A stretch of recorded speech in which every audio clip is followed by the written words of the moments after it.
Bien, bonjour à tous, à vous tous qui passez. Nous sommes Gabonais. Nous sommes des Gabonais. Nous manifestons ce matin devant le Sénat français. Bonjour, parce que nous avons un message à faire passer. En juillet prochain, on fêtera les 230 ans de la Révolution française. Cette révolution aura constitué la marche et la naissance de la République française. Celle-là qui vous permet de jouir aujourd'hui de l'ensemble de vos droits. Eh bien, le Gabon, ce petit pays perdu en Afrique centrale et qui a une relation particulière avec la France, se bat également pour acquérir son indépendance et mettre sur pied une république au même titre que la France, parce que les droits sont universels. Ce pays a voté au cours de l'élection présidentielle de 2016 Jean Ping, signifié sur cet hologramme derrière nous en jaune. Jean Ping a été largement élu par la population gabonaise, mais malheureusement, Ali Bongo, fils d'Omar Bongo, qui aura été le plus grand corrupteur de l'élite française, s'est imposé par la force des armes et continue à exercer le pouvoir aujourd'hui par le canal de nombreux affidés.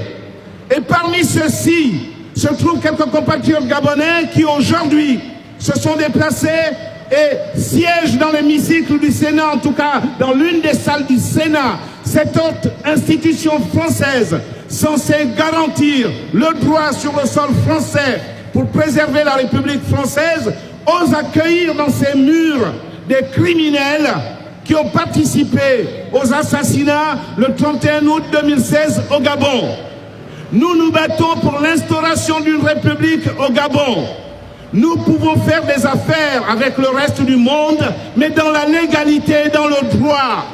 Les scandales qui pourrissent la France aujourd'hui sont dus à une certaine élite française qui impose au peuple français une vision du monde qui ne correspond pas à celle que le peuple de France, le peuple du Gabon, le peuple des nations civilisées ne veulent pas. Une vision qui ne correspond pas à l'humanisme qui aura nourri la société française au cours des 2 siècles qui viennent de s'écouler.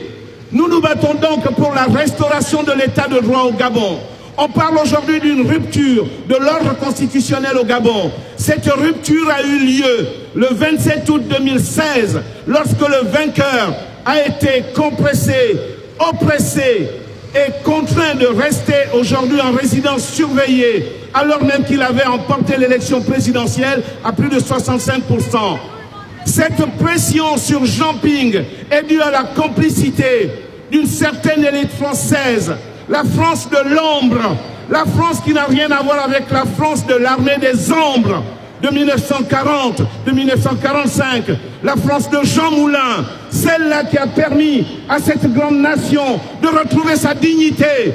Aujourd'hui, un certain nombre de Français haut placés déchirent le drapeau français, humilient la nation française parce qu'ils s'impliquent dans la corruption en Afrique et participent au pillage de ses richesses de façon éhontée. S'il est vrai que la France a une histoire séculaire avec le Gabon et qu'il est important de tenir compte des aspects positifs de cette histoire, il nous importe tous, aussi bien français que gabonais, de nous battre pour que le Gabon accède à la République, qui est la forme de gouvernement la meilleure que nous ayons choisie et que nous choisissons. Et que si nous mettons sur pied cette République, la France sera rehaussée. Elle se remettra sur le piédestal de la dignité. Elle recouvrera cette dignité qui lui échappe aujourd'hui du fait des exactions commises par une certaine élite française. Nous nous battons, nous, peuple gabonais, pour que justement, une fois de plus et une fois définitive, ce peuple, au même titre que le français, se mette debout, recouvre sa dignité et que ses droits soient respectés. Et qu'enfin, les coupables de la manigance qui s'opère aujourd'hui au Gabon soient écartés à jamais, qu'ils soient mis hors d'état de nuire, parce qu'ils nuisent aussi bien au peuple gabonais qu'à la dignité de la France.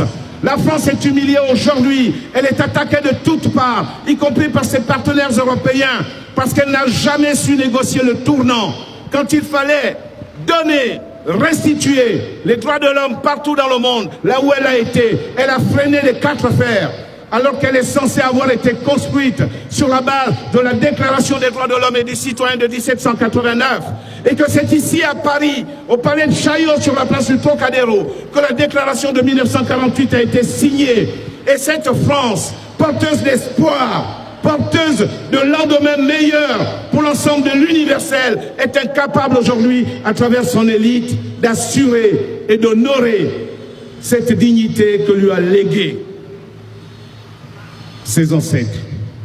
Et il est dommage que nous arrivions aujourd'hui à être contraints de manifester pour revendiquer ce qui a été acquis il y a fort longtemps. Il est dommage que l'on continue à penser qu'il y a des sous-peuples. Cela n'existe pas. Rouge aussi est le sang des Noirs. Et la population française aujourd'hui est mixte. Elle est hybride. Il n'y a pas de Français de souche, il n'en existe plus. Il y a un peuple français. Il y a un peuple français qui est constitué de personnes, de familles, de groupes ethniques, de populations venues du monde entier. C'est cela la nation française. Et cette nation multicolore ne peut plus se permettre d'opprimer d'autres peuples à travers le monde. Elle se doit d'inaugurer un nouveau paradigme, une nouvelle approche dans ses relations internationales.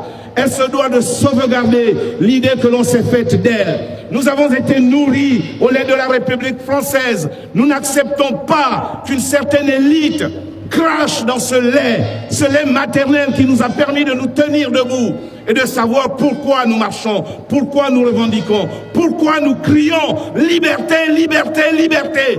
C'est pour cela que le peuple gabonais est debout. Et nous espérons justement que la République gabonaise se mettra debout et recouvrera ses droits avec le concours de la France si c'est nécessaire et sans la France si elle ne veut pas participer. Merci à vous tous.